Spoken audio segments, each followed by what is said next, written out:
Junagadh railway station चलंता train ने युवकों मुंड कटी मृत्यु।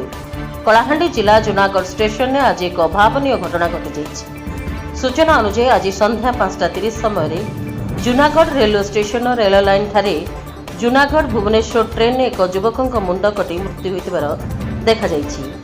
जूनागढ़ रेल स्टेशन रेल बाहरिबा परे रेल धारणा एक युवकों मुंड कटी मृत्यु होइतिबार सेठारे उपस्थित थिबा लोके देखा पाई। तापरे खबर पाई घटनास्थल में रेलवे पुलिस पहुंची जूनागढ़ स्टेशन मास्टर को खबर देथिबा सूचना मिली। स्टेशन मास्टर रेलवे पुलिस को खबर पाई संगे संगे जीआरपी टीम टिटलागढ़ को खबर करा जायछि बोली मत प्रकाश करिसेंती। एने एपर्यंत मध्य जीआरपी टीम टिटलागढ़ पहुंची नथिबा बेले मृत देह को रेल पटरी उठाई नथिबार देखिबाको मिलिछि।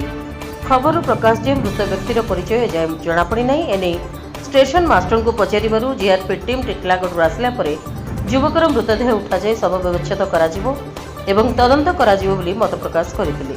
ए घटना को नै जूनागढ़ रेलवे पुलिस पक्षरु एक मामला रुजु होई तदंत करथुवार जणा पड़छि। आपन परिचय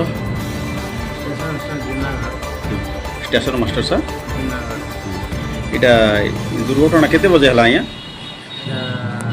17:30 केन ट्रेन आया जूनागढ़ भुवनेश्वर केनता करी इनफॉरमेशन पहले आया ऑन ड्यूटी आरपीएफ देला तो इटा काना करा जीवा गाड़ी गला परे एटा मैसेज जाय जे टिटलागढ़ जीआरपी आरपीएफ वानीपटना या से माने असले जे बड़ी आज्ञा परिचय जणा पड़ला कि नहीं लोगों को अजणा व्यक्ति आया।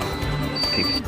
कलाहांडी जिला जूनागढ़ विजय भूषण दंडसेना का रिपोर्ट रिपब्लिक ओडिशा साधारण लोकों स्वर।